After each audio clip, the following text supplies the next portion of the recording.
سلام يا حبيب الله عليكم زمهجوري برامد جان نعلم ترحم يا رسول الله ترحم صلاة يا رسول الله عليكم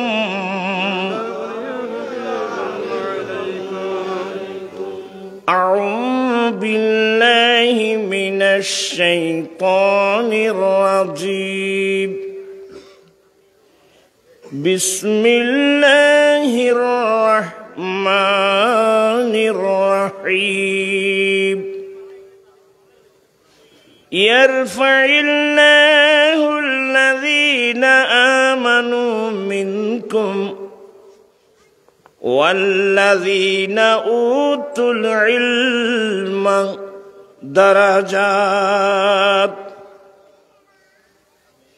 صدق الله مولانا العظيم وصدق رسوله النبي الحبيب الكريم ونحن على ذلك لمن الشاهدين والشاكرين والحمد لله رب العالمين ربي صل وسلم وبارك عليه আজি ঈদ মিলাদুন নবীর মাহফিল চলতেছে আজি ঈদ মিলাদুন নবীর পারা তো নফরও ভাল্লা আলসিলাদ দে না আজি ঈদ মিলাদুন নবীর আনন্দ উল্লাসে সারা জগৎ ভরেছে আজি ঈদ মিলাদুন নবীর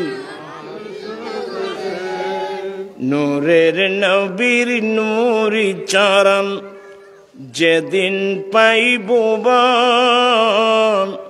দুঃখ মুছিয়া লাভ করিল জান্নাতি জীবন মরা গাছের ডালে ডালে ফুল ফুটেছে আজি ঈদ মিলাদুন নবীর উপস্থিত গৌসে কমিটি বাংলাদেশ পশ্চিম ডুমুরিয়া ৮ নং ওয়ার্ড শাখার ব্যবস্থাপনায় আয়োজিত মাহফিলের সভাপতি জনাব মোহাম্মদ মোজাম্মেল হক, উপদেষ্টা গৌসে কমিটি বাংলাদেশ পশ্চিম ডুমুরিয়া ৮ নং ওয়ার্ড শাখা। আজকের মাহফিলের উদ্বোধক মাওলানা মোহাম্মদুল হাকিম তৈবী, খতিব ও পেশ ইমাম হাজী হামিদুল হক জামে মসজিদ, প্রধান বক্তা হিসেবে তশরিফ আনবেন আজিজ গ্রামী জনাব মৌলানা হাসান রেজাল কাদেরী, অধ্যক্ষ উর্কিদচর মোহাম্মদিয়া গৌসে সুন্নিয়া সিনিয়র মাদ্রাসা, বিশেষ ওয়াইজ আজিজ গ্রামী মৌলানা মোহাম্মদ কামরুদ্দিন নুরি, খতিব পূর্ব জিউরি শাহে জামে মসজিদ আনোয়ারা, অসংখ্য উলামা ইকরাম, গৌসিয়া কমিটির নেতৃবৃন্দ, এলাকার সমাজসেবক, বুদ্ধিজীবী, আইনজীবী, শিক্ষক, ছাত্র, রিক্সাওয়ালা, ঠেলাগাড়িওয়ালা, দিনমজুর, সর্বস্তরের মুসলিম জনতা, রহমানি ওয়া রাহিমাকুমুল্লাহু তাআলা। রব্বুল আলামিনের দরবারে লাখো কোটি শুকরিয়া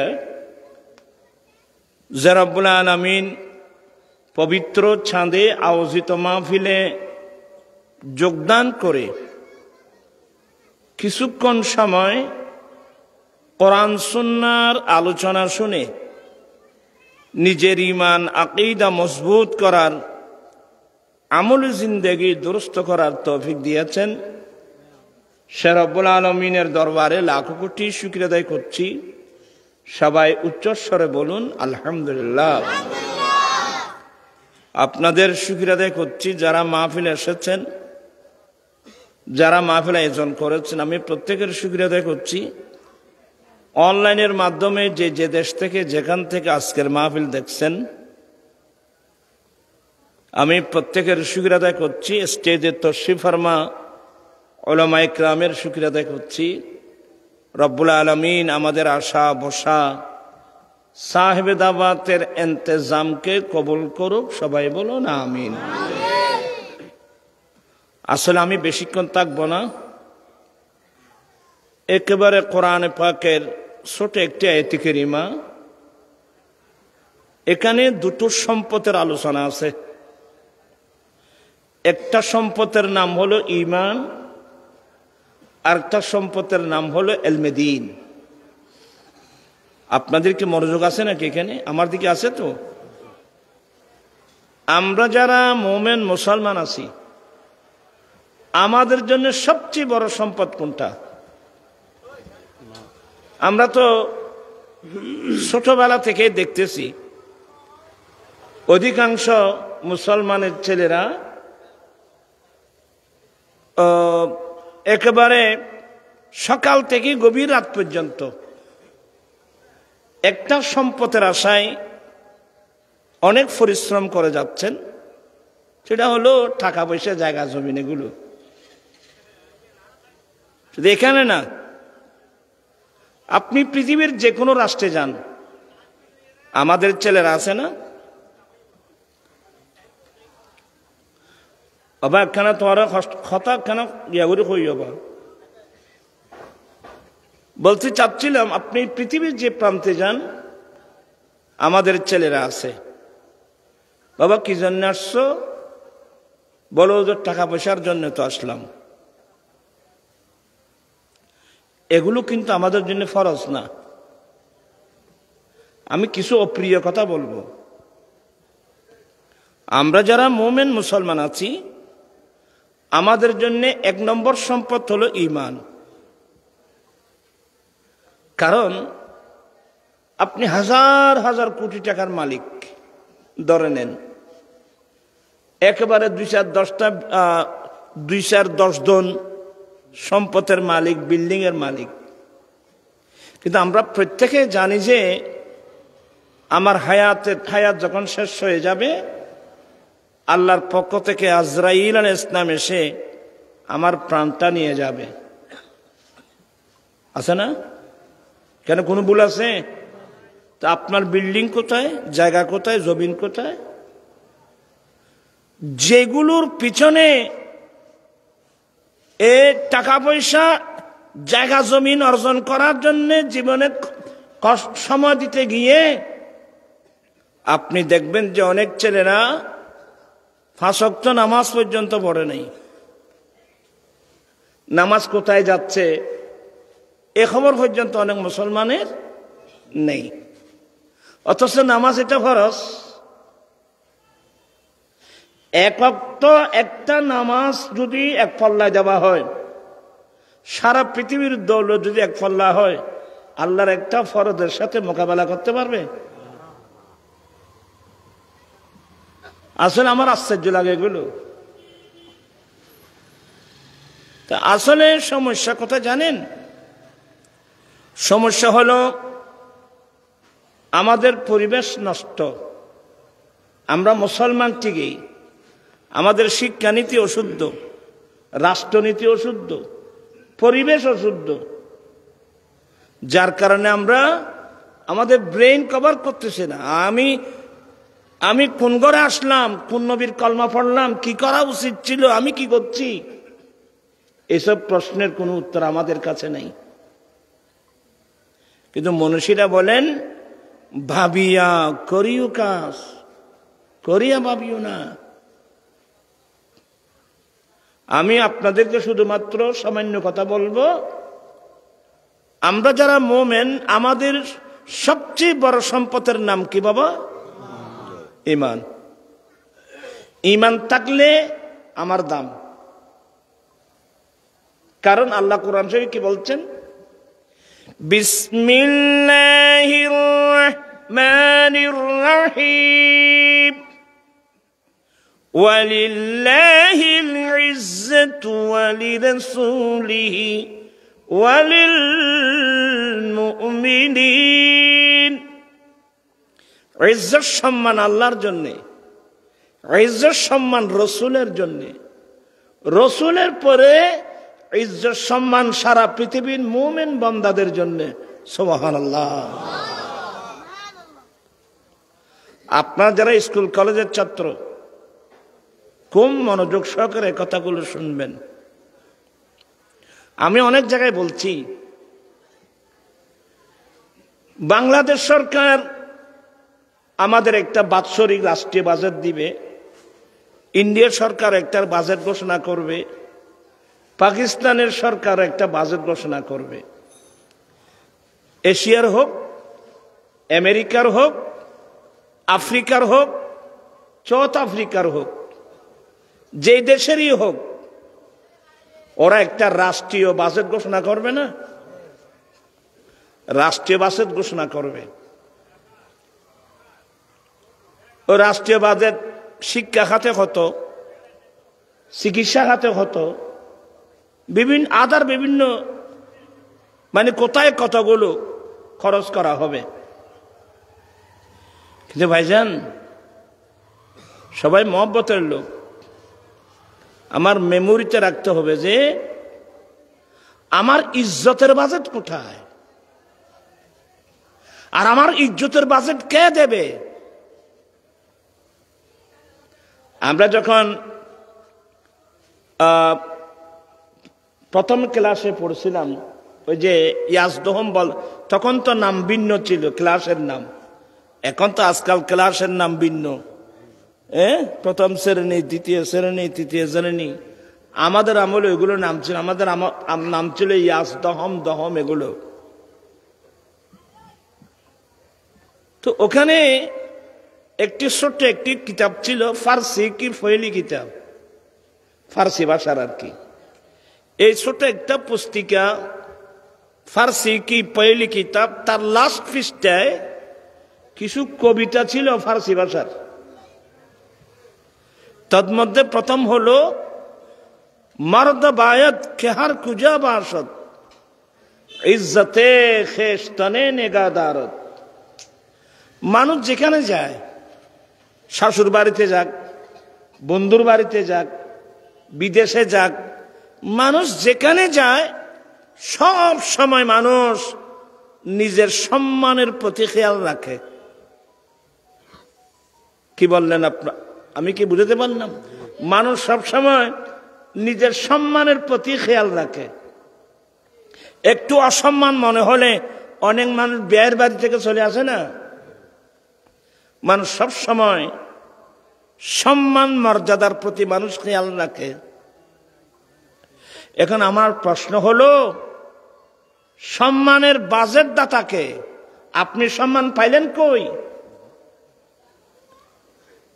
আমার ভাইয়েরা, পৃথিবীর কোন সরকার রাষ্ট্রীয় যত বাজেট দিক না কেন, ইজ্জতের বাজেট, বেইজ্জতির বাজেট পৃথিবীর কোন সরকারে দিতে পারবে না। ইজ্জত এবং বেইজ্জতির বাজেট দেনেওয়ালা একমাত্র রব্বুল আলামিন। ওয়া তুইজ্জু মান তাশা ওয়া তুযিল্লু মান তাশা বিয়াদিকাল খায়র ইন্নাকা আলা কুল্লি শাইইন কাদির। ইজ্জত দেনেওয়ালাকে और एक बच्चे नरम मिक्के गेन गुज आए के होना समझ नो आए याने और एक मास के क्या मिक्के होना ना माते होना आए क्या ना माते इम्बाद आए एमनो असुस्त मानुष खाना खस्ताइन नहीं मानो खाना खस्ताइन नहीं खाना इज्जतेर बाज़ित देने वाला के बेइज्जतेर बाज़ित देने वाला के प्राण पीसे बैरा ইজ্জতের বাজেট কোন সম্প্রদায়ের জন্য, বেইজ্জতির বাজেট কোন সম্প্রদায়ের জন্য, এগুলোকে আপনাকে মানে জানতে হবে। ওই যে আয়াত পড়লাম না, আল্লাহ বলেন ইজ্জত সম্মান আল্লাহর জন্য, ইজ্জত সম্মান রসুলের জন্যে, রসুলের পরে ইজ্জত সম্মান মুমিন মুসলমানের জন্যে।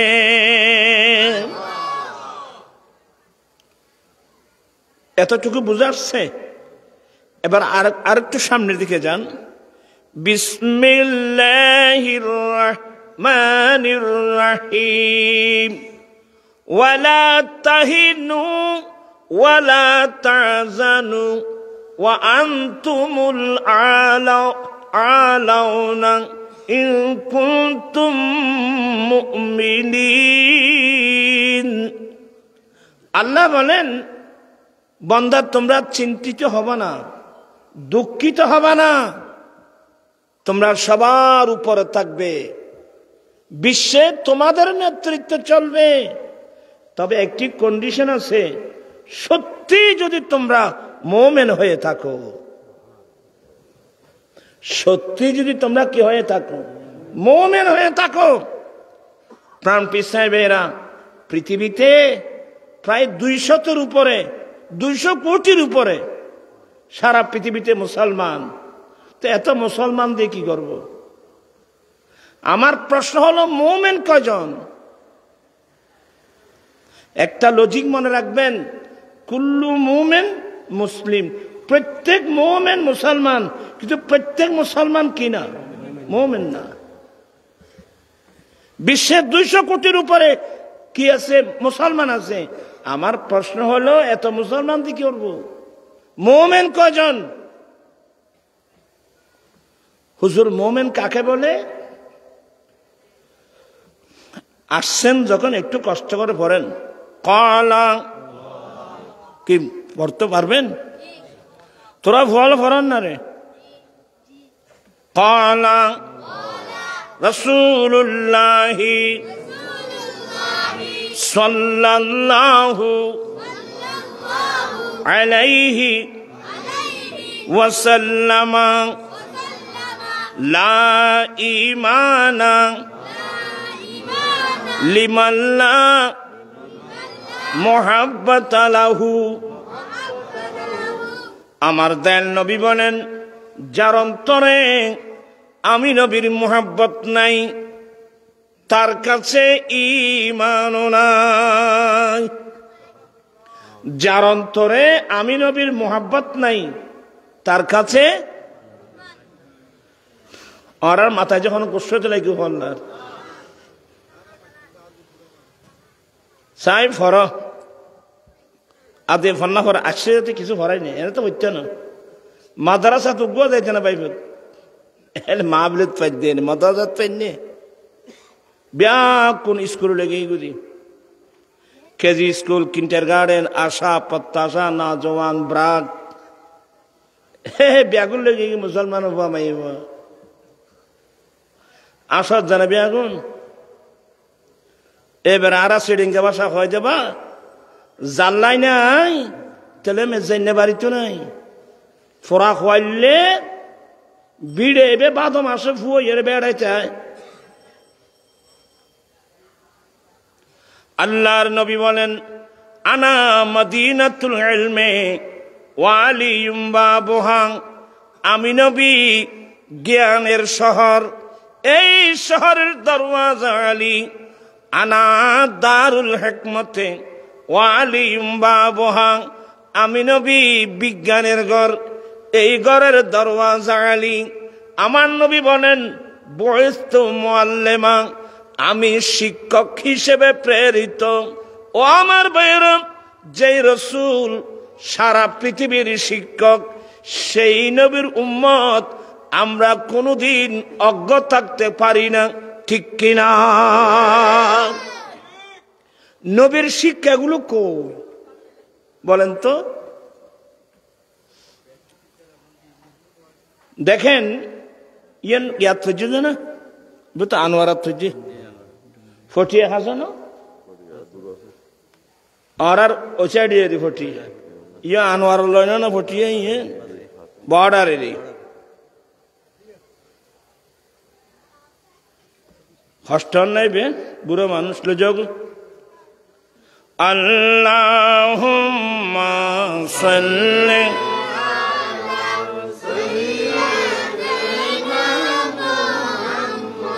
নবিয়েনা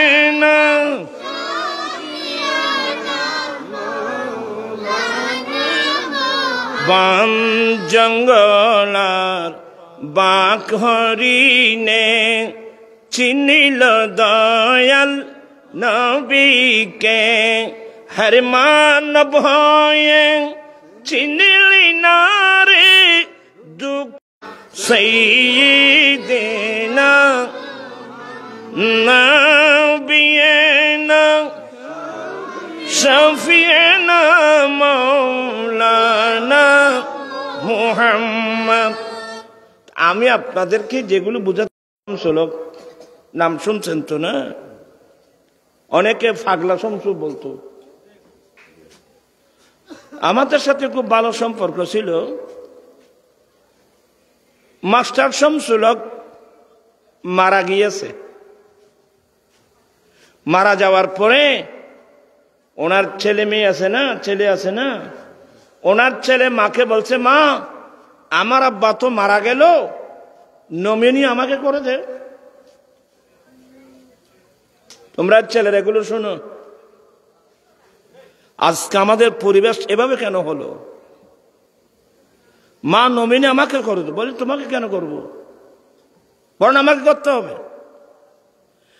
একবার, দুইবার, তিনবার, দু একদিন বলার পরে মা বলতেন, না তোমাকে কেন করব?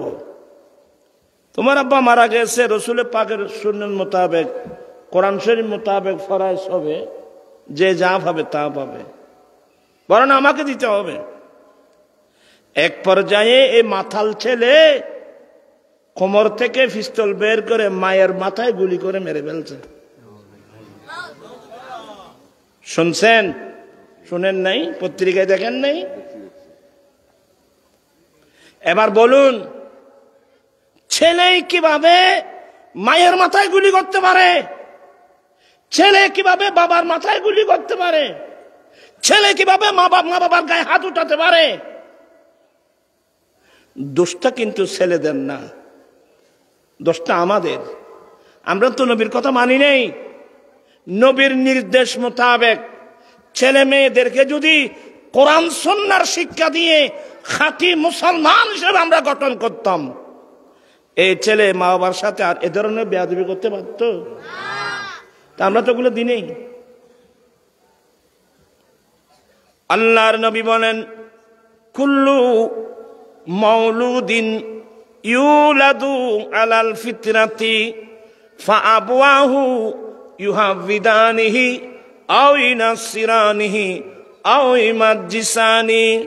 উম্মত, প্রত্যেক মানুষ যারা পৃথিবীর বুকে জন্মগ্রহণ করবে, প্রত্যেক মানুষের জন্ম ইসলাম ধর্মের উপর হবে। তবে যে ছেলের মা বাবা ইহুদি, তার মা বাবা তার ছেলে মেয়েদেরকে ইহুদি ধর্মে শিক্ষা দিয়ে ইহুদি বানিয়ে নেন। যার মা বাবা নাসারা, তারা তার ছেলে মেয়েদেরকে নাসারা মানে খ্রিস্টান, নাসারা ধর্মের শিক্ষা দিয়ে নাসারা বানিয়ে নেন। যার মা বাবা অগ্নি পূজারী, তারা তার ছেলে মেয়েদেরকে অগ্নি পূজার শিক্ষা দিয়ে অগ্নি পূজারী বানিয়ে নেন।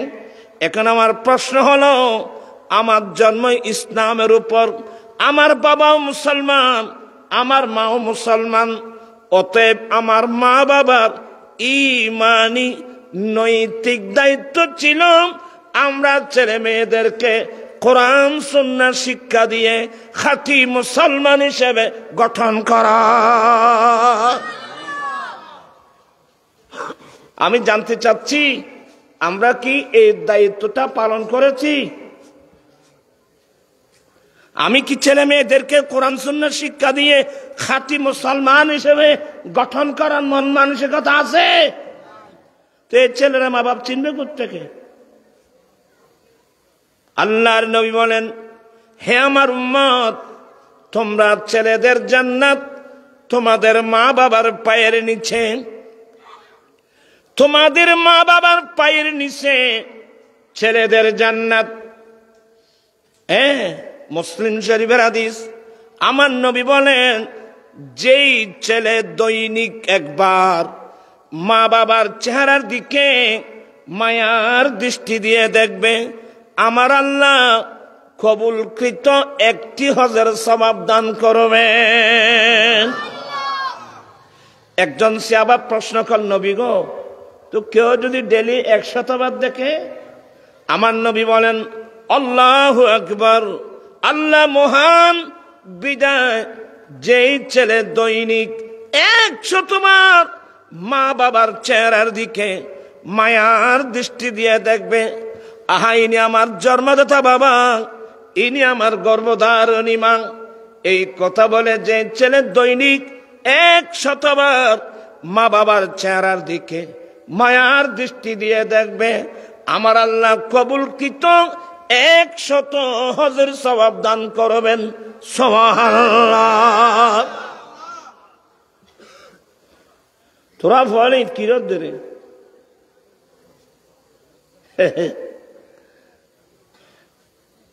এটা ব্যাখ্যান যে নিরামিষ এত শীতকালে ফেনার বুতুর বেদা মাছ ওদন তাই তো চিনো না, বেদা মাছ দিত না তোরা তো বেদা মাছের মিকে হয়ে যাই ঘুরে আজ ঠান্ডা ইলে না ভরের পাইব আজ এমবু অনরা আর কষ্ট হইতেন না আর ভাই আসন আইন না রো আসন রে আইন না তার আসতো আল্লাহুম্মা সাল্লি সাইয়্যিদিনা ফরারে ফরানি আতু জুরনি আইদার গো গান ডাগর ফরান পড়িব আল্লাহুম্মা সাল্লি সাইয়্যিদিনা নাবিয়িনা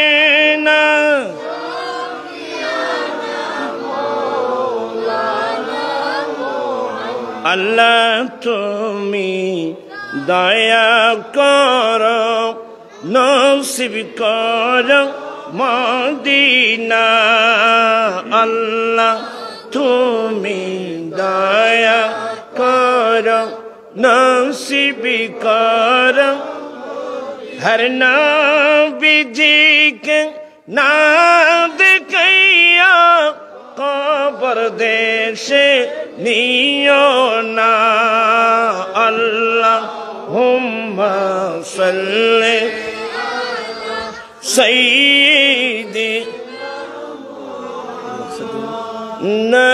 নাবিয়িনা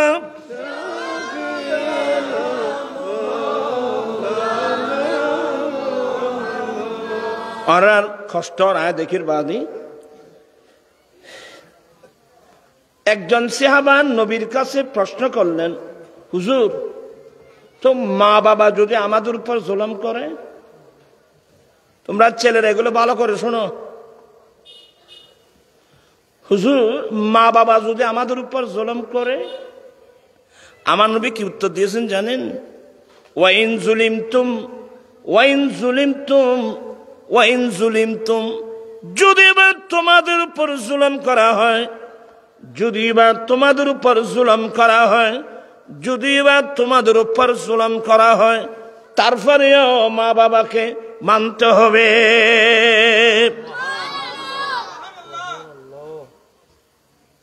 আসলে কথা বলতে গেলে অনেক কথা এসে যায়।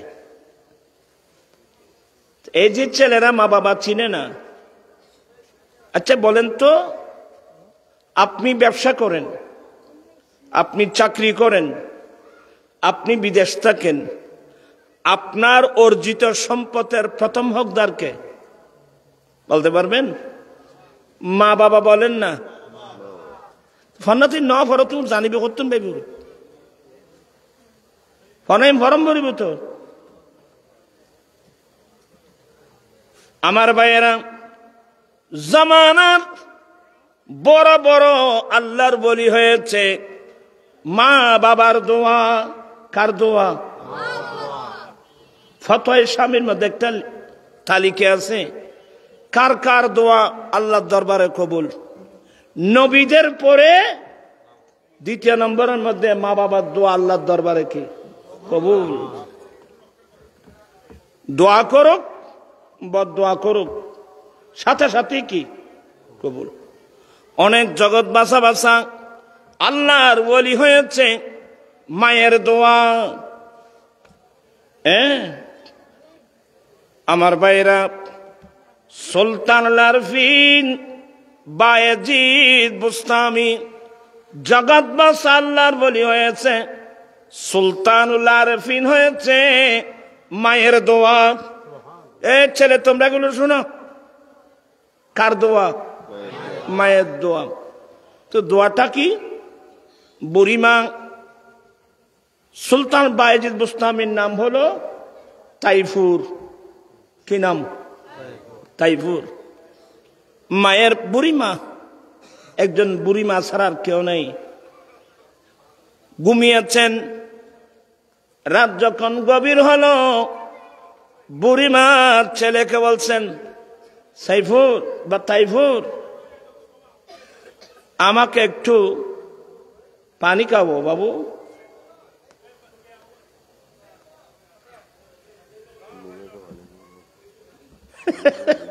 ফল বেগুন অত্তরের জন্য তোরা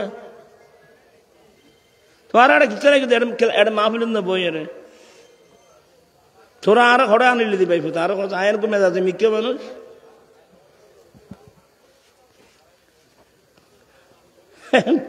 হযরতে বুড়িমা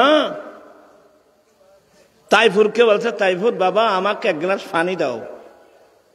গভীর রাত, গভীর রাত যখন হলো, বুড়িমা এক গ্লাস পানি চেয়েছে। বড় কিছু চেয়েছে?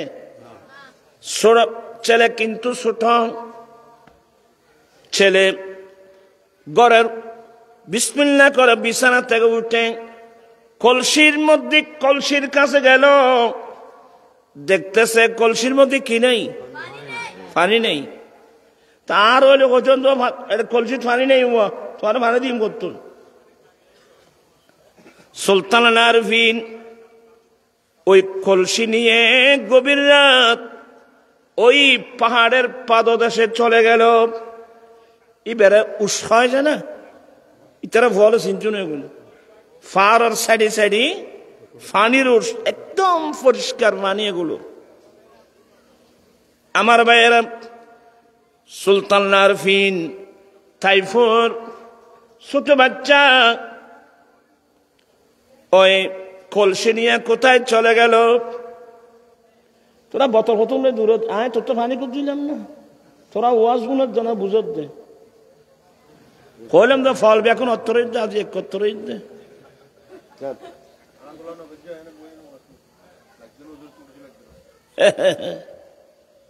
ইতারা ওই উন্নীতে ফানি চাই বলে কই, ইতে মনে করছে হ্যাঁ ফানি চাই বলে, ফানিলে দূর দিতে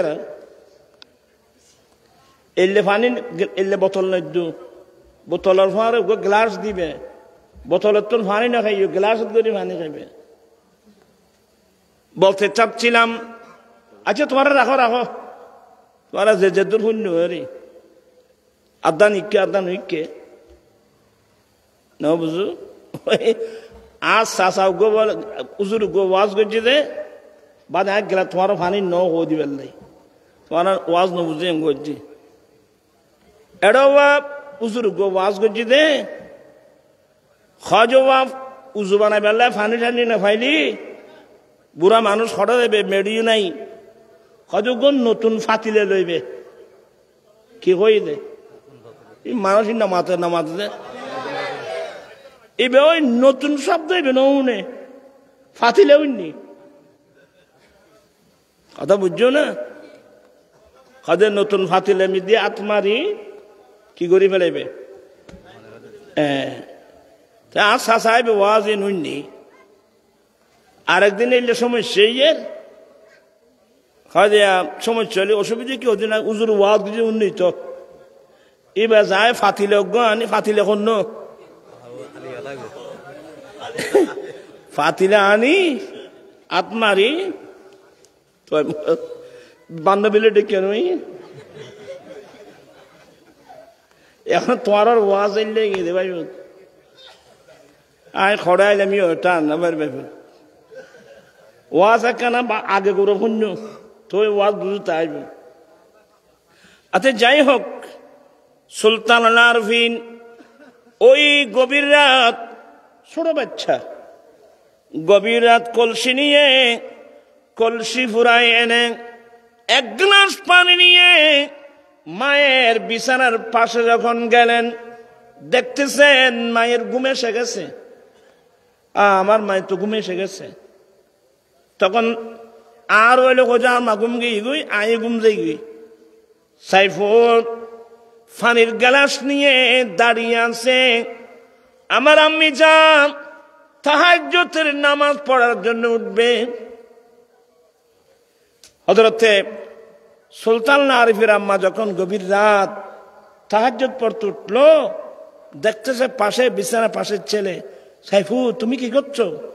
মা, আপনি যে পানি চেয়েছিলেন, ঘরের কলসি তো পানি ছিল না, আমি কলসি নিয়ে পাহাড়ের এখানে গিয়েছিলাম, ওখান থেকে পানি আনতে আনতে এক গ্লাস পানি আপনার কাছে আসলে আপনার ঘুম এসে গেছে, এই জন্য পানি নিয়ে দাঁড়িয়ে আছি। আবার তুমি কোন সময় জাগ্রত হও? আচ্ছা, মাথা খেয়াল লাগবে বাজার হোসাই, বাচ্চা তুমি এই গভীর রাত আমার পানির জন্য পাহাড়ের ওখানে চলে গেছো? বলে, মা আপনার পানির জন্য গেলাম। সুলতান আরিফের মা সিজদায় পড়ে এমন দোয়া করলেন, একজন মায়ের দোয়ায় সুলতান আরিফিন বায়েজিদ বুস্তামি হয়ে যাচ্ছেন। কার দোয়া? মায়ের দোয়া। তোমরা ছেলেরা খুব, আমি ঠান্ডা মেজাজে কিছু কথা বলছি বর্তমান প্রেক্ষাপটে, অবস্থার পরিপ্রেক্ষিতে। মা বাবার দোয়া। মুসা আলাইহিস সালাম তুর পাড়ে গিয়ে আল্লাহকে একদিন জিজ্ঞাসা করলেন, আল্লাহ, আমি মুসার সঙ্গে জান্নাতে যাবে কে? আমার সঙ্গে জান্নাতে যাবে উনি কে? আমার আল্লাহ বলেন, মুসা, তোমার সঙ্গে জান্নাতে যাবে একজন কসাই। কসাই ছিল না তোমার? ওই গরু গোস্ত বেচেতে মুসা আলাইহিস সালাম আশ্চর্য হয়ে গেলেন, আমার সঙ্গে কসাই বেচতে যাবে? আল্লাহ, আমি ওই কসাইকে দেখতে চাই, সে কি করে? আল্লাহ বলে দিলেন, মুসা, অমুক বাজার লোকেশন বাতায় দিলেন, অমুক পাশে উনি মাংস বিক্রি করে। মুসা আলাইহিস সালাম সকালবেলা থেকে ওখানে অনেক দূরে বসে ওই কসাই কিভাবে মাংস বিক্রি করতেছে, কারণ অধিকাংশ কসাই হল গরু গোস্ত বেচতে হইলে করতে রানি একসারা হতি না ব্যাকুন এলে ন এলে দৃষ্টি বড় তো কদুন আছে কি এই তারা নামে গিয়ে দেরি ফাঁকা না অকল মাছ খায় বন্যায় যে খায় পায়েসের বন্যায় তারা বন্যায় গিয়ে দেখি খাম বেগুনে একামতা দিদি আরা আমার ভাইয়েরা বলতে চাচ্ছিলাম মুসা আলাইহিস সালাম দেখতেছেন এক কসাই কিভাবে মাংস বিক্রি করে, দেখতেছে মাপজুকের মধ্যে একটু যুগ দে, কম দেয় না। আর দেশত বহুত মানুষ হলে খেয়ে না কম দিয়ে, আচ্ছা কম দিয়ে রে খুঁটি হইতে মুগ্ধ মানুষ দিয়া যায়, মাল কম দিয়ে তুমি হয়েছে যোগ্য মানুষ দিয়া যায়। আমার নবী বলেন, লাইসা মিন্না মান গাসাং, যে ব্যক্তি দুঃখাবাজি করবে সে আমার উম্মত নয়, আমি তার নবী নই। আমার কলমা যারা পড়বে, আমার উম্মত যারা হবে, ওরা জীবনে কোনো ক্ষেত্রে মানুষকে দুঃখা দিতে পারবে না।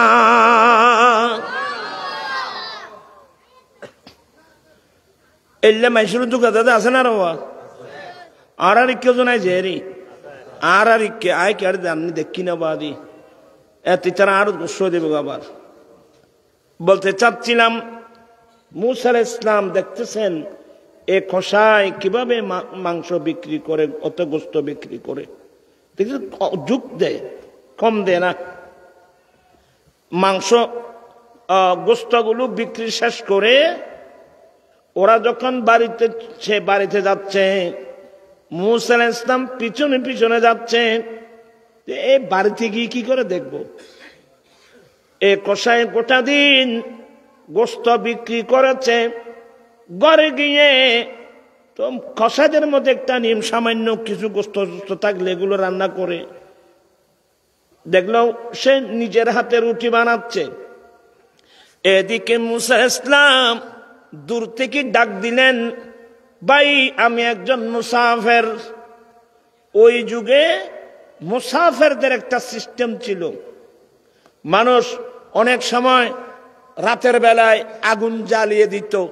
কোনো মুসাফির যাওয়ার সময় কোনো বিপদে পড়লে যেন বুঝতে পারে এখানে কোনো মানুষ আছে। এ ধরনের মুসাফির আসলে অনেক সময় দুম্বা জবাই করে দিত, অনেক সময় ছাগল জবাই করে দিত, মেহমানদারি করত। এক সময় এক ধরনের একটি সিস্টেম ছিল। আমার ভাইয়েরা, তো উনি ডাক দিলেন, ভাই কে আছেন? আমি একজন মুসাফির। দৌড়ে এসে দরজা খুলে দিলেন, আসেন আসেন আসেন, আপনি মুসাফির মানুষ। তো মূসা আলাইহিস সালাম ঢুকলেন তার ঘরে। ঢুকে সে কি করে দেখলো, অনেক কষ্ট করে রুটি বানালো, মাংস বানিয়ে এক পর্যায়ে দুলুন আছে না, কান দুলুন, দোলনা থেকে একজন বুড়িমা একবারে জৈট বুড়ি গিয়ে দেরি, একজন বুড়িমা দোলনা থেকে নামালো, নিজের হাতে মায়ের চেহারা দত করে দিল। বাবু তুমি আসছ? হ্যাঁ আমি আসছি তো। মায়ের মুখ হাত দত করে মায়ের পাশে বসে রুটি ছিঁড়ে মাংস ছিঁড়ে মাকে খাওয়াচ্ছে। এ ধরনের খেদমত অনেক বছর। নিজের ছেলে নিজের হাতে রুটি চিড়ে মাংস চিড়ে খাওয়াচ্ছেন। তো বয়স্ক মহিলা, ওরা খাবে কতটুকু? খাবার পর বস, বাবু আলহামদুলিল্লাহ আমার আর শেষ, আমি আর খাবো না, বস আলহামদুলিল্লাহ। যখন আর শেষ, তুমি খেয়ে নাও। এই কথা বলার পরে ওই বুড়িমা দোলনার মধ্যে দুই হাত উঠায় আল্লাহর দরবারে দোয়া করলেন, আল্লাহ আমার ছেলে বহুদিন ধরে আমার এভাবে খেদমত করে, আল্লাহ আমি তার জন্য কি দোয়া করব? আল্লাহ তুমি তোমার নবী জান্নাত দান করিও। এগুলো সব মূসা আলাইহিস সালাম শুনে মূসা আলাইহিস সালাম বলে, হ্যাঁ আর হরে খসাই ব্যস্ত যাইবে কই, আল্লাহ ইন তো বাস্তব। এই খসাই মায়ের খাদ্য, মায়ের দোয়া। মূসা আলাইহিস সালাম উঠে তাকে জড়াই ধরলেন, দোয়া করে দিলেন, আমি বুঝতে পারছি আমি আসলে মুসাফির না, আমি তোমাকে পরীক্ষা করার জন্য আসলাম। সত্যি তুমি আমার সঙ্গে জান্নাতে যাবে। প্রাণ পিসায় ভাইরা, জান্নাত আমার ঘরে আছে। আমার নবী একদিন মসজিদে নবী শরীফের মিম্বরে তাকে কদম দিলেন, বলেন আমিন। দ্বিতীয় তাকে কদম দিলেন, আমার নবী বললেন আমিন।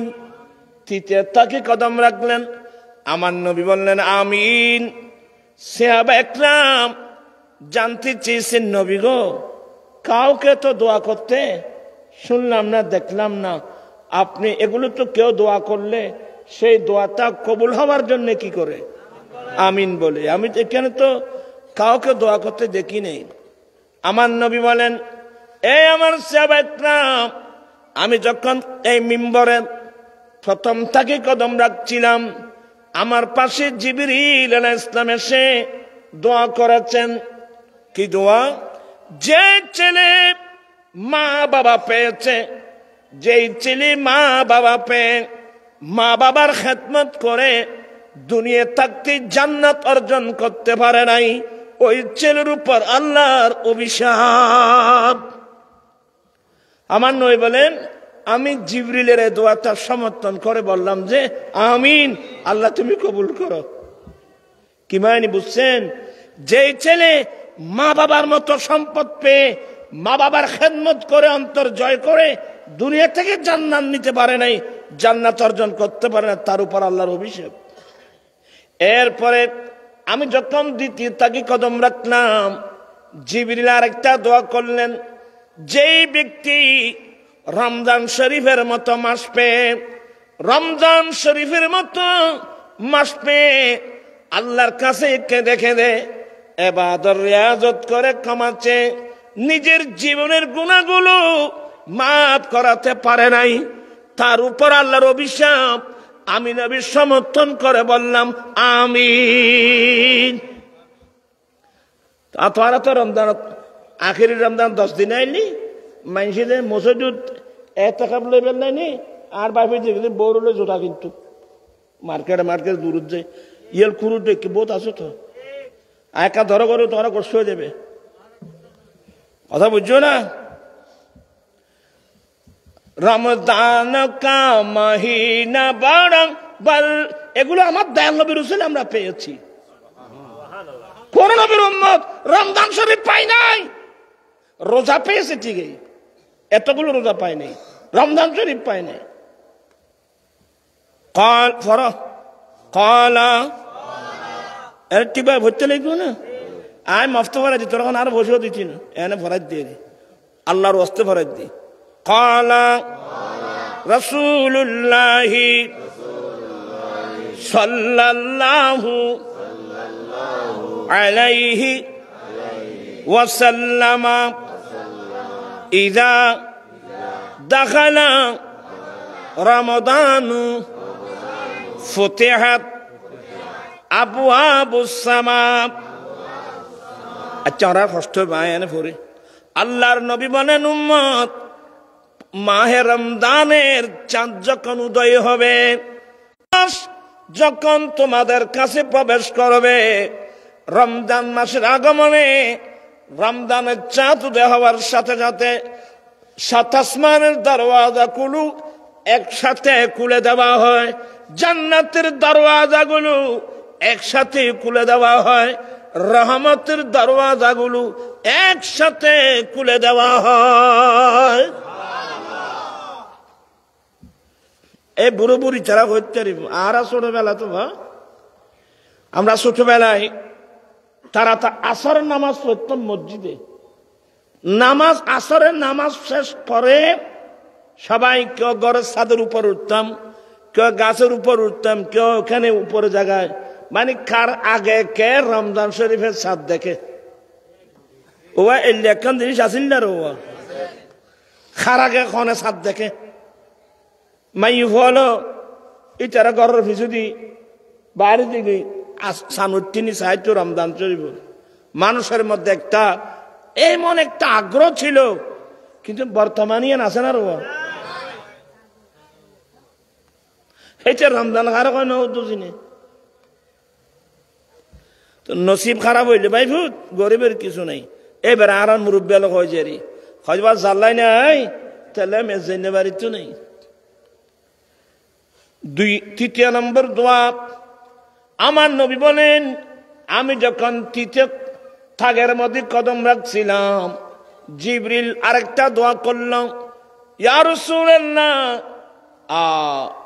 যে উম্মত আপনার যে উম্মতের সামনে আপনি নবীর নাম উল্লেখ করা হলো, যে উম্মত আপনি নবীর নাম শুনে যে উম্মত আপনার উপর দরুদ পড়ল না, তার উপর আল্লাহর অভিশাপ। আমার নবী বলেন এটাকে সমর্থন করে আমি নবী বললাম আমিন। বেশি ওয়াজ লাগবে না বাবা। তো আমি এই কথাগুলো কি জন্য আনলাম? এগুলো এই জন্য আনলাম, বর্তমান যুগের অধিকাংশ ছেলেরা মা বাবা, মাও চিনে না, বাবাও চিনে না, আর চিনে না, আর মেয়েরাও তো চিনে না। আপনি এখানে প্রায় মানুষ জানেন, ঐশী নামক যে একটা মেয়ে, ঐশী কি নাম, ইতারা এটা খিরে দেবো ফাগুনে এটা ঘরে দেখি তোরা আরো ঘোড়া আনছি শোনো, ঐশী নামক যে একটা মেয়ে, পুলিশ সুপারের মেয়ে, মা বাবা দুজনকে জবাই করে দিল।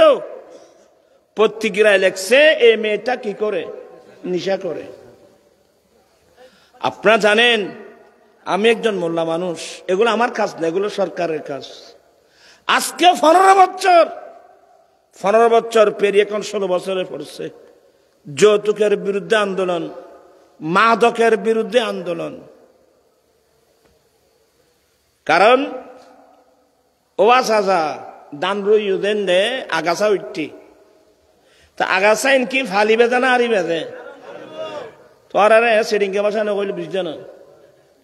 দান কাতর মিট দিয়ে আগাছা উঠতি দে এগিন কি তোমারা ফাঁস দিয়ে রে বড় করি বেজে না আরি বেজে আস চাচাই এম বুঝে খজা বাবুত ও আনোয়ারার জ্ঞাতুন মানুষ আঙ্গু আর ভাইটান্ন 3-4 জন মানুষ আঙ্গু বেগুনের ক্ষেতের বোতল লামি আগাছাইন খামসাই সাই ধরি ধরি ইন বাইর করি আর জমিনে পরিষ্কার গরম পড়িব।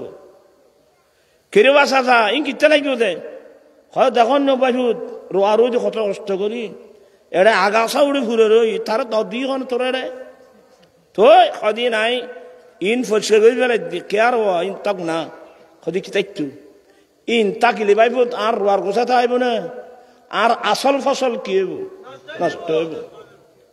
প্রাণপি ইসলামী বেরাং আমার দয়াল নবী যে একটা ইসলামের বাগান উপহার দিয়ে গেলেন, ওই বাগানের ভিতর অসংখ্য আগাছা ফরগাছা যাকে বলে, এগুলো গোটা মুসলিম সমাজকে গ্রাস করে নিয়েছে। এগুলো থেকে যদি এগুলো পরিষ্কার যদি করা না হয় আমাদের ছেলে মেয়েরা আসল ফসল আজকে ফুয়া তো নষ্ট না হয়ে গুনে না তো নই কি পরিবেশ তো নষ্ট হয়ে গিয়ে পরিবেশ তো নষ্ট এতলা ফার্স্ট করলাম। আর ইমামুল আম্বির উম্মত ঠিকই, আমার নবী সারা পৃথিবীর শিক্ষক ঠিকই, কিন্তু আমরা কয়জন নবীর এলম আমরা অর্জন করেছি? এরা বাদে হায়াত কাটা দিবি আগুন তাহলে খবরস্থানত গেলি তো বুঝো তাই বাবা। এখন আমি আগদহরাতেম গেছি মুসলি শাহ মুসলি রহমতুল্লাহ মাজার পাশে মসজিদ, আমাদের একজন আঞ্জুমানের ছেলে যৌতুক ছাড়া, কমপ্লিট যৌতুক ছাড়া। আজ জিজ্ঞাসা করছি এবার বাবতুন আমি এটা মসজিদ, মিথ্যা বলবেন না।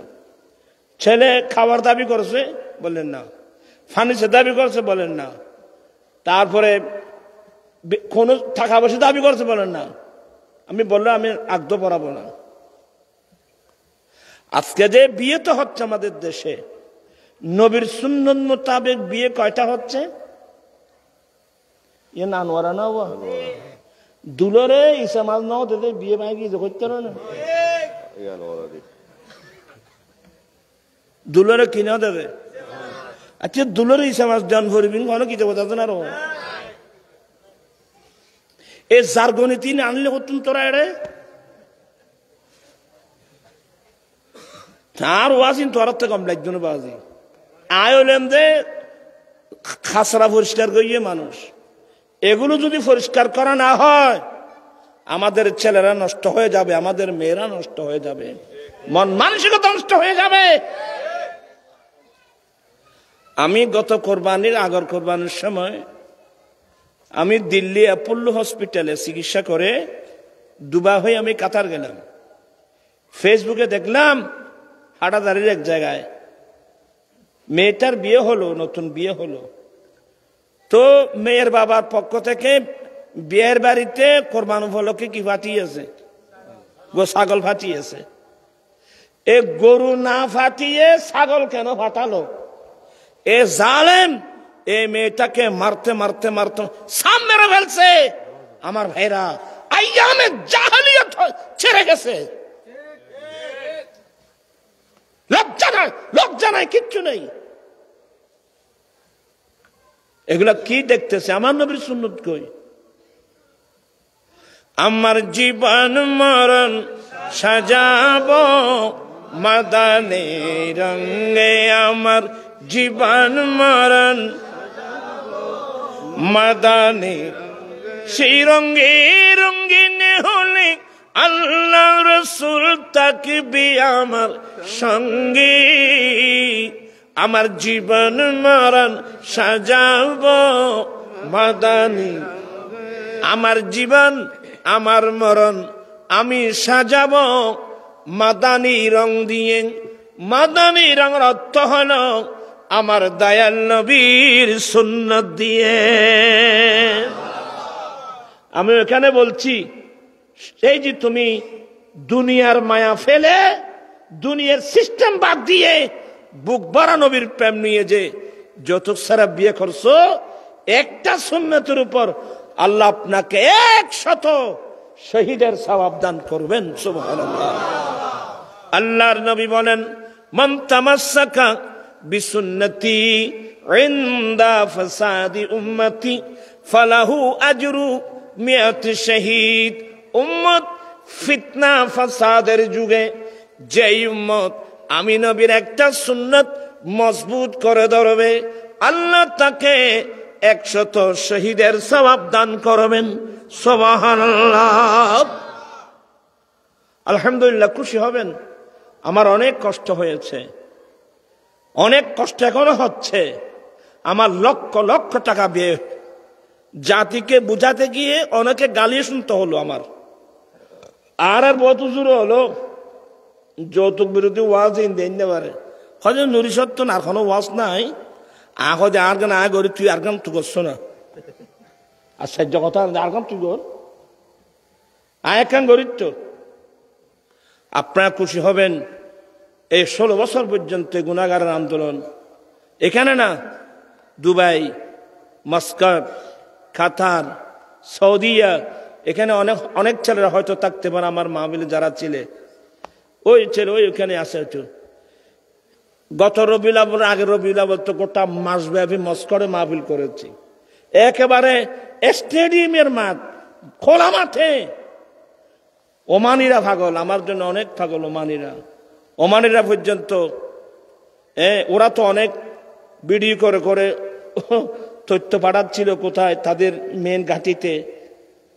এরা তো এর বাইরে তো কথা বলতে পারবে না তবে জেন মজবুত কয়েস মথবাম ইতারা আর বক্ত ওখানে পর্যন্ত আমি হাত উঠাই ছেলেদের থেকে এই তোমরা যাবে দেশে বিয়ে করবা যৌতুক ছাড়া আমার এখানে যারা মুরব্বী আছেন আমি আপনাদের সহযোগিতা কামনা করছি কারণ বিয়েটি এগুলো তো মুরব্বীরাই ঠিক করে আপনারা যেখানে বসে এগুলো ঠিক করেন বইরে থদুন ইন হুজুন লইও মাইফার বাবদ তুমি বাদ কিনলে খুঁজিলে আর আছে এত তাড়াতাড়ি ভরে গিয়ে নওয়াজ আসা এই মাইফা ফালিবার দরে কত বাপে জিয়াতা জিয়াতা মাইফা মেডির তলে দফন করে দিয়ে দিল না আমার নবী সেগুলো বন্ধ করছে আপনি মেয়ের বাবার কাছে বাদ কেন চাচ্ছেন বইরেতে কেন চাচ্ছেন আপনি বলবেন যে বিআই সাহেব আমরা তো একমত হলাম আপনি আত্মীয়তা করবেন মেয়েটাকে আপনি আমার বাড়িতে পাঠাই দিবেন না আমাকে আনতে হবে বলেন না কেন আমার একটা সমাজ আছে আপনার একটা সমাজ আছে আপনি সমাজে নিয়ে আছেন আমি সমাজে নিয়ে থাকবো তো কয়জন 20 জন 30 জন 40 জন তার চেয়ে বেশি যাওয়ার দরকার কি বা 50 জনও গেলাম উনি যা তের করলো খেলাম আগ্দ দিয়ে মেয়েটা নিয়ে আসলাম আনার পরে আমার নবী বলেন সুম্মা আউলিম ওয়ালাউ কানা বিশাতিন উম্মত তুমি শাদী করাচ্ছ একটা ছাগল জবাই করে হলেও মানুষকে ওলিমা খানা দাও ওলিমা খানা আমার দেল নবীর সুন্নাত এত লাই স্লোগান দিদি বড় যাত্রী খাবার বন্ধ করো ওলিমা প্রথা চালু করো নবীর সুন্নত কায়েম করো এমনি ওয়াজ শুনে লাভ নেই বাবা আমার গঠনমূলক এই বক্তব্য যৌতুক কিন্তু বন্ধ করতে হবে আমরা যৌতুক দাবি করব না যৌতুক দিলে আমরা নেব না আমরা নবীর সুন্নাত মোতাবেক বিয়ে করতে চাই কি চাই না হাত উঠাই বলতে হবে চাই কি চাই না নারে আল্লাহু আকবার ইয়া রাসূলুল্লাহ জিন্দাবাদ। আপনারা অনেকে হাসতেছেন না, পরিবেশ এইভাবে হয়ে গেল।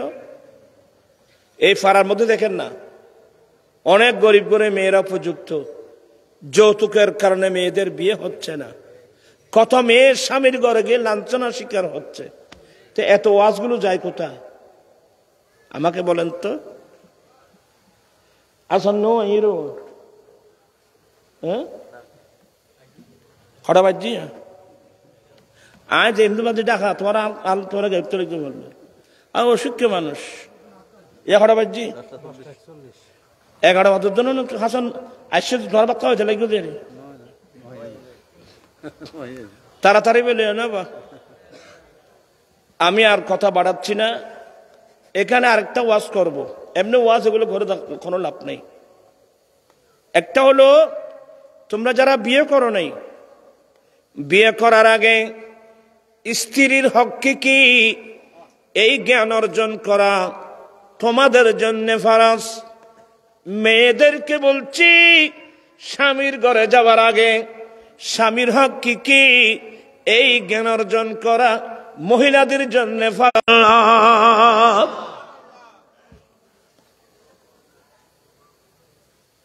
ইয়া হাসান নো আইলে না আশাদ করে দিব তো না করলে তো বলে বলে না। এবার আসছি তোমার বাদ খাওয়া যায় কি এবার হদি এবার মানা করতে বাদ হইবেন নাই। হ্যাঁ বাদে আর তোমারা আসতে লাগবে আয় অসুখ্য মানুষ আর এটা খরম মিলে বেত তোমারা ন দেখাই দেরি আর বয়স তাইলে তারপর বুঝবে। এখন বুঝছে না তোমার এখন জোয়ান জান ভুয়া ও সন্ন্যাসী বেগুন তোমার তো ভুয়াল্লার আরো দুধ দিলে তোমারা থাকতি। আল্লাহুম্মা সাল্লি সাইয়্যিদিনা নাবিয়িনা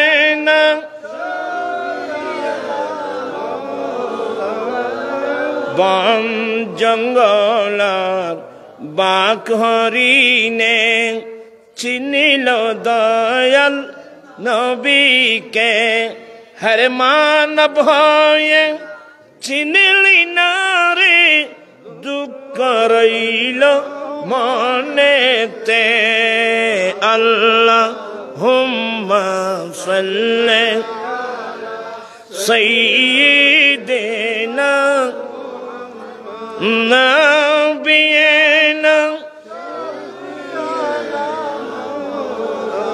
বলতে চাচ্ছিলাম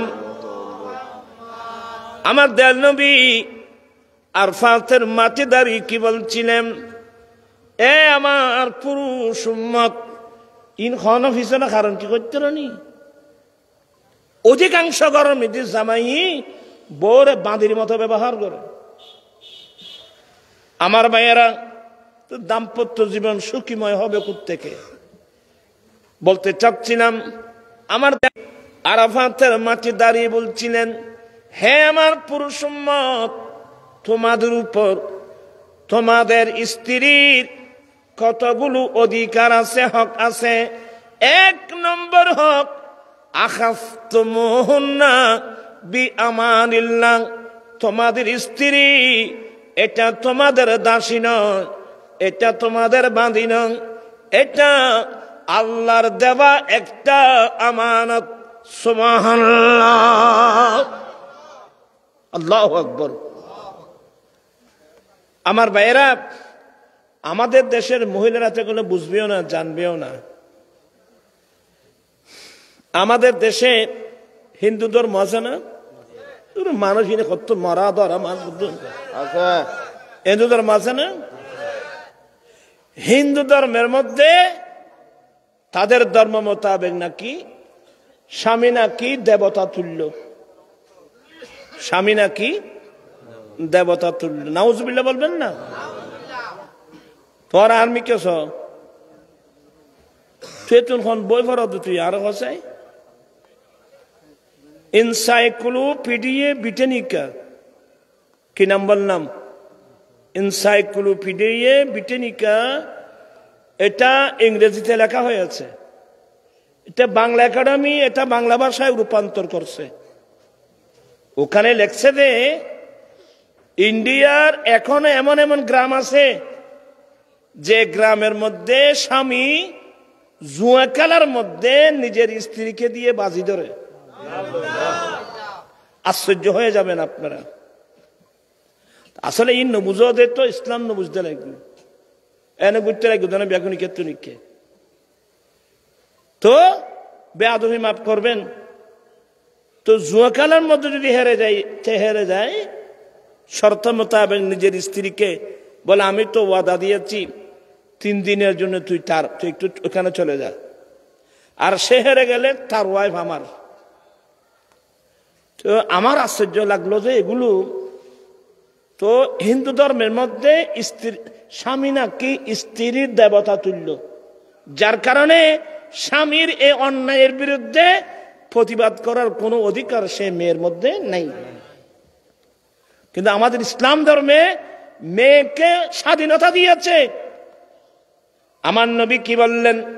আরফাতের মাটি দাঁড়িয়ে বলছিলেন, এ আমার উম্মত, তোমাদের উপর তোমাদের স্ত্রীদের কতগুলো হক আছে।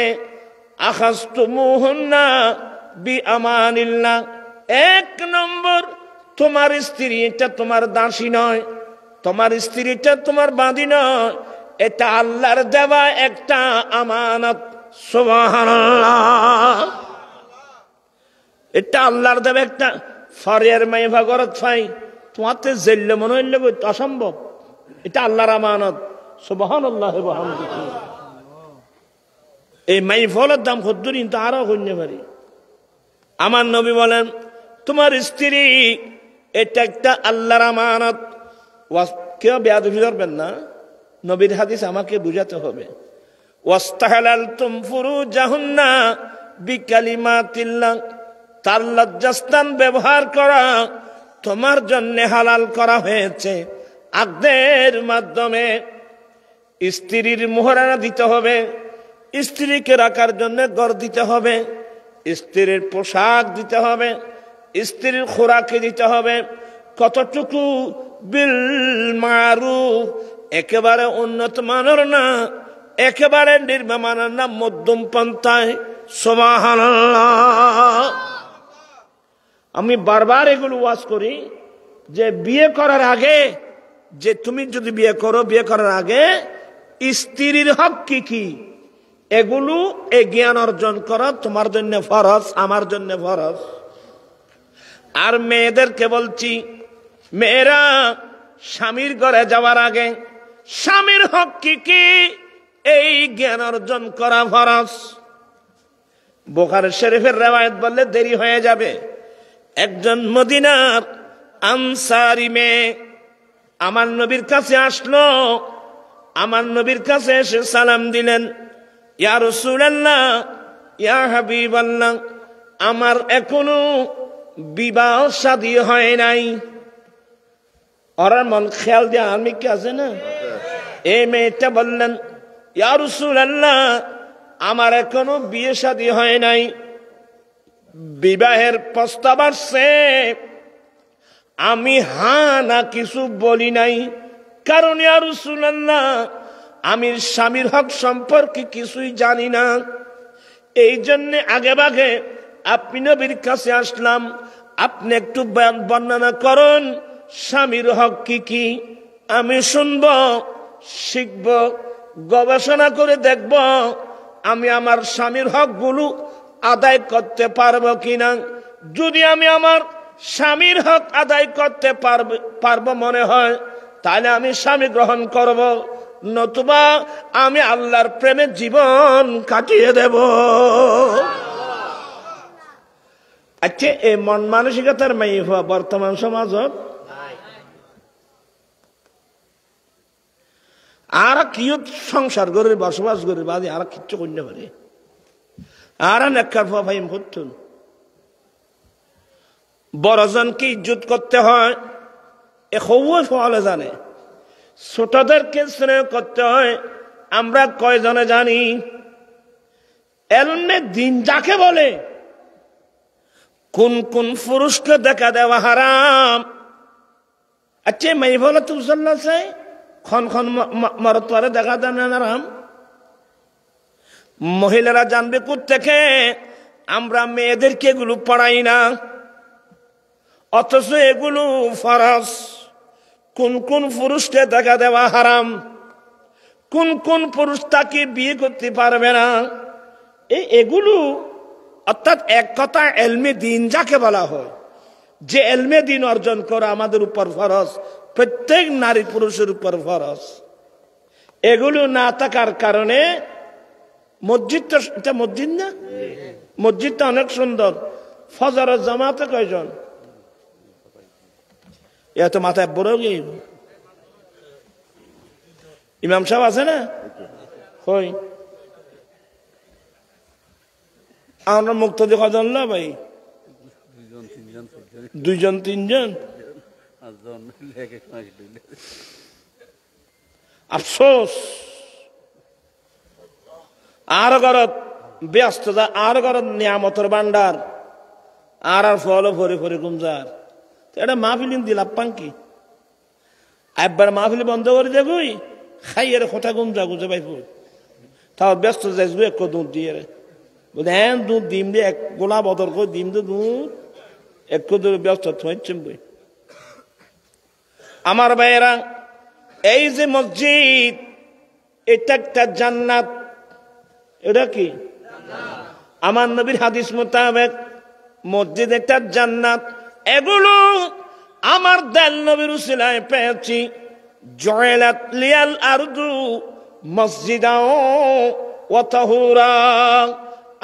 আমি নবীর জন্য পৃথিবীর জমিনকে পবিত্র করে দেওয়া হয়েছে এবং মসজিদ বানিয়ে দেওয়া হয়েছে। ফাইমা আদরাকাতুস সালাত, উম্মত তুমি যেখানে যাও, যেখানে নামাজ রাখতে হবে ওখানে তুমি নামাজ আদায় করে না।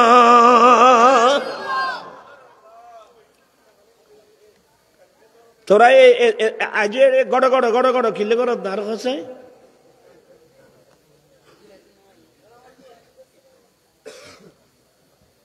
যাই হোক, আমি আর কথা বাড়াবো না। আগে বলছিলাম এগুলো সুন্নত, নামাজ কিন্তু ফরজ। আমার নবী বলেন মুরু সিবিয়ানাকুম বিসসালাত ইযা বালাগু সাবআ সিনিন। উম্মত তোমরা তোমাদের ছেলেদেরকে নামাজের নির্দেশ দাও যখন তাদের বয়স 7 বছর হয়। আর যখন 10 বছর হয়ে যায় দেখতেছ নামাজ পড়ে না, প্রয়োজনে তাকে মেরে মেরে নামাজ পড়াও। প্রাণ তৃষ্ণা ভাইরা, নামাজ এটা এমন একটা ইবাদত মানুষকে যে কোনো খারাপ কাজ থেকে ফিরে আনতে পারে। একটি মাত্র ইবাদত, ওই ইবাদতের নাম হলো কি? নামাজ। আমার আশ্চর্য লাগলো ফজরের জামাতে 3জন 4জন যে বলছেন আমাদের এই অবস্থা কেন হলো? আমাকে বলেন, আমাদের এই পরিবেশ কেন হলো? আমার নবী, আরে বুখারী শরীফ হাদিস, আমার নবী বলেন কাল কিয়ামতের কঠিন দিনে 7 প্রকার মানুষকে আল্লাহ স্পেশাল আর সাজমের নিচে ছায়া দান করবেন। ওই 7 প্রকার মানুষের মধ্যে এক প্রকার হলো কলবুহু মুআল্লাকুম বিল মসজিদ, যে মুসলমান ইমানদারের কলব আল্লাহর ঘর মসজিদের সাথে লটকে থাকে। আমি ফজরের নামাজ পড়ে বের হলাম, ব্যবসায়ী কাজে গেলাম, কেউ কৃষি কাজে গেল, কেউ চাকরিতে গেল, আপন আপন কাজে গেলাম। কান্দুনুটা লাগিয়ে দিল জোহরের আজান কখন হচ্ছে। আবার আজান শোনা মাত্র দৌড়ে আসলাম, জোহর পরে বের হলাম, আপন আপন কাজে চলে গেলাম। আসর আজান কখন হচ্ছে, আবার আসলাম, আসর পড়লাম, আসর পরে চলে গেলাম, মাগরিবের আজান কখন হচ্ছে। এইভাবে যে ইমানদারের কলব আল্লাহর ঘর মসজিদের সাথে লটকে থাকে এমন মানুষকে কিয়ামতের কঠিন দিনে আল্লাহ স্পেশাল আর আরশ আযমের নিচে ছায়া দান করবেন। আজকে অনেক মানুষ টাকা নাই, পয়সা নাই, জায়গা নাই, জমিন নাই, রোগে আক্রান্ত। আমার আল্লাহ বলেন ইস্তাইনু বিসসাবরি ওয়াস সালাত, বান্দা তোমরা সবর করে এবং নামাজ পড়ে পড়ে আল্লাহর কাছ থেকে সাহায্য কামনা করো। এক নম্বর সবর, দ্বিতীয় নম্বর কি তখন মাথে নিয়ে গুনে। এক নম্বর সবর মানে বুঝল ধৈর্য, ধৈর্য। অলিকুল সম্রাট মাহবুব সুবহানি আশরিস্তানি পীর লাসানি পীর মীর মুহিউদ্দিন হযরত আব্দুল কাদের জিলানী রহমতুল্লাহ আলাইহি লিখছেন, আমি আব্দুল কাদের বাগদাদের জমিনে বরাবর 40 দিন পর্যন্ত উপবাস ছিলাম। কতদিন? আর কতদিন? তোমার 2 দিন। আমার গাছে পাক বলেন আমি 40 দিন পর্যন্ত উপবাস ছিলাম হালাল রিজিক না পাওয়ার কারণে। এখন আর আছে জগৎ আসি ভাই আলাল আরাম কোনো পরিচয় আছে না রে বাবা? যখন মানুষ নুগে না মাথা দিয়ে ওই বেগুনের সাথে আচার তাই হত্যাই ওই বস আমি মনে করে দিন তো হইলে মনে নাও আজ এমনি বাজু ডাকা তোরা একখান বুঝে লইত না লড়ি দেখুন না ফিরে হলো তো না মের খাই ফেললে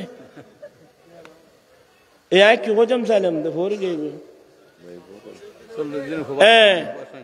আমি আব্দুল কাদের 40 দিন পর্যন্ত উপবাস ছিলাম হালাল রিজিক না পাওয়ার কারণে। এই 40 দিন পর্যন্ত আমি গাছের পাতা এবং গোটা কে নিজের জীবন বাঁচিয়েছিলাম। কিন্তু আমরা যে যুগ আসলাম হালাল আরাম কোনো পার্থক্য আছে না রে আলাল আরাম কে আর নজে নিয়ে কি ইয়া শীতকালে ছিল না খার খেতের মূল্য খানা নিবি গু খার খেতের বাইন খানা আর ফেলে সাবধান সতর্ক সবর কি বললাম বাবা বেশি ওয়াজ লাগতো না বাদে 3 মাস দিকে তুমি আমি আজ থেকে সবর করব।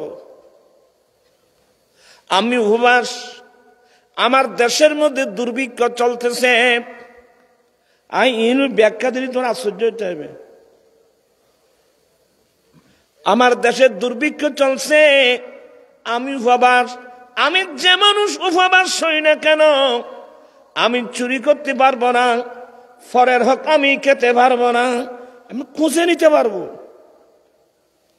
খবরদার এখন তো আর তোর আমানতদারি কদিন নেই খার খেত খনে খার খেতের মূল্য খননের গুই খার খেতের বাইন খনলে দেওয়ার গুই খার ফোরের মাছ খনলে দেওয়ার গু এটা কোনো ভাত্তা উদ্য নেই ভাই আর ফ্যাক্টর নষ্ট কি ফ্যাক্টরি তো নষ্ট কি উইতর ঘরত গোসল আজমাইছি আর ঘরত কি আইলি ভাই এখন তো দেখি এখন তো ওয়াজ করবে আর পরিবেশ নাই আবার এ নাই আসি দে বা তোমার মহব্বত করে যাচ্ছি দে এখন দেখি যে ফজর হইতে সন্ধ্যা হইতে রাত্র 1টা 2টা পর্যন্ত আর বড় বড় পয়সাওয়ালা মানুষ হলে রাস্তার পাশাপাশি স্টেডিয়াম খুলে দিই ফলে খেলা খাদ্যে এবার নৈতি তাই বোঝো না গাইল দিয়া কই দেবা তোমার পয়সা নকুল হচ্ছে না কিলে ফরট অংশ করে যত তোরা কোন ফল বলে 1,500 টাকা হলার একবার নাকি ঘন্টা কত ওই তো ঘন্টা 1200-1,500 এনে এদিনই বাইরে দিয়া ইনা কেন আসেন এই বছর গানি করছি আয় পর্যন্ত গবেষণা করে দিলাম দে আর ফল এনে আসুন নৈতিক কি পর্যন্ত 2টা-2.5টা পর্যন্ত এই ফলের ঘর করে বাড়ি করে লেখাপড়া করে এখন এই ফলের এই অবস্থা কেন হয়তো বুঝিন না পারলাম বাইবে দেখি আগামী তারা নেককার হওয়ার আশা করি থাকতেন না মহল্লার হাতন ডল্লার বাদি আয়ার কথা না বাড়ায় আপনারা সবাইকে বলছি, নিজের ছেলেদেরকে দ্বীনের তালিম দেন, মাদ্রাসায় পাঠান। আল্লাহর রহমতে আমাদের দেশে সুন্নি মাদ্রাসা আছে না? মাদ্রাসা না থাকলে এক কথা ছিল। ওই গৌসে পাক রাদিয়াল্লাহু তাআলা আনহু যার নামে এই গৌসে কমিটি, গৌসে পাক রাদিয়াল্লাহু তাআলা আনহু দুনিয়াতে এসে ওলি হন নাই, ওই মায়ের গর্ভ থেকে আসতে আল্লাহর ওলি। মায়ের গর্ভ থেকে আসতে কি? এরপরেও গৌসে পাকের জন্মস্থান কোথায়? গিলানে, অর্থাৎ ইরানের একটা প্রদেশ। কিন্তু বুড়ি মা, ৭৭ বছরের বুড়ি মা, মার থেকে পারমিশন নিয়ে, আমি যান আমাকে বিদায় দেন, আমি বাগদাদ চলে যাব, শরীয়তের এলম, তরিকতের এলম, হাকিকতের এলম, মারফতের এলম অর্জন করা যা আমি বাগদাদ চলে যাব। কারণ এটার একটা কারণ ছিল, মানুষও গালছন নি, বুড়ো মানুষ আর দেশে আল্লাহ হয় না, ইয়া নস হয় ইয়া ট্র্যাক্টার হয় যায়, ট্র্যাক্টার আছে খামাছে খামই তোমার গরুর আলছো লড়ি দি মাজ্জু গম্বরি পুরো না খাবো, এই গরুল খাঁদি খাঁদি আল্লাহর কাছে ফরিয়াদ করছি, আল্লাহ তো তারা দোয়া কবুল করছি, সবুর কর, আর ট্র্যাক্টার বাইর করে দিন। এ ট্র্যাক্টার আয় কি অটোমেটিক গরুর আল বন্ধ হয়ে গিয়ে। তো ওই সময় গিলান শহরে গরু দিয়ে ইয়ে করতো, শ্বাস ইয়ে করতো, হাল চালাতো। ওখানকার তো দানের না, ওখান তো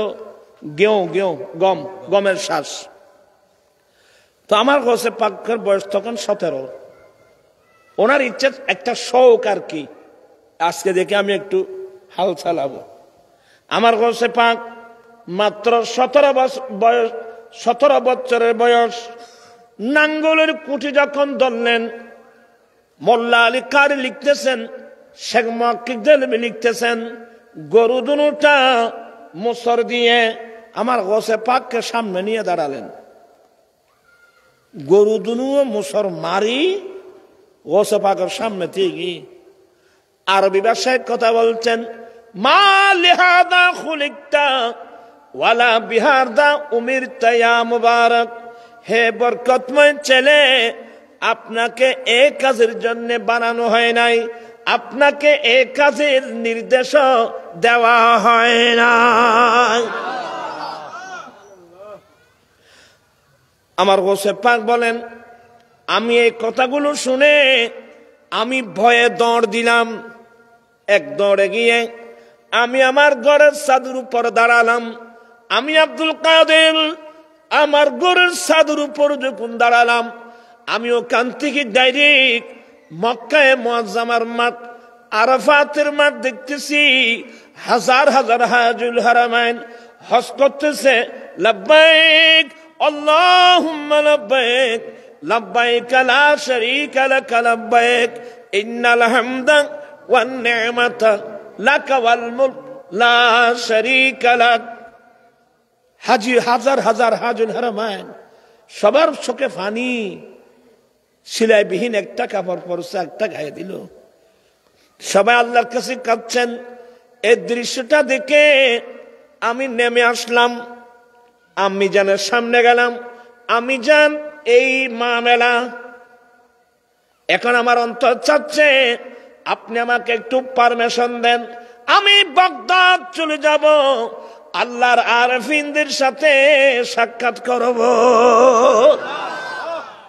আল্লাহরে চিনে দে কতজন মানুষ আছে, খারা চিনে দে, আর আল্লাহরে চিনি দিনে।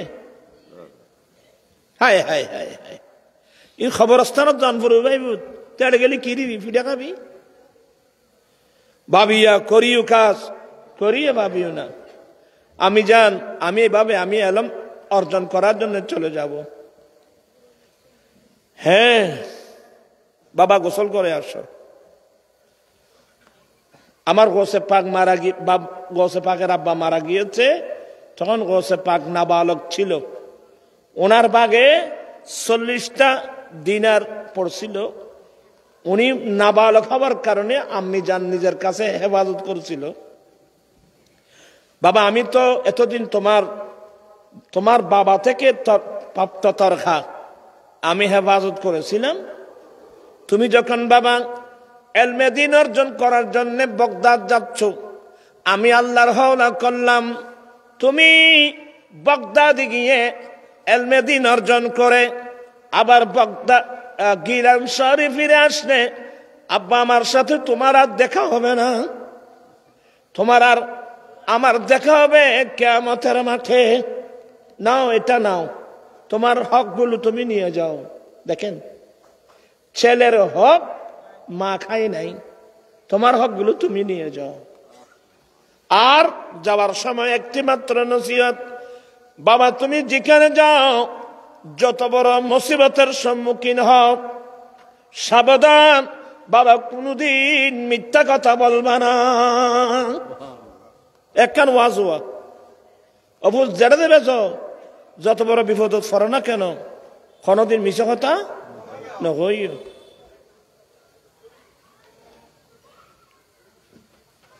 তারা কি হদ দেয়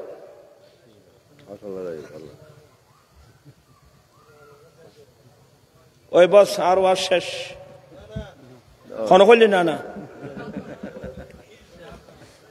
আসান এবার আয় গাইল না দিলি এবার জ্ঞান বুঝছো না।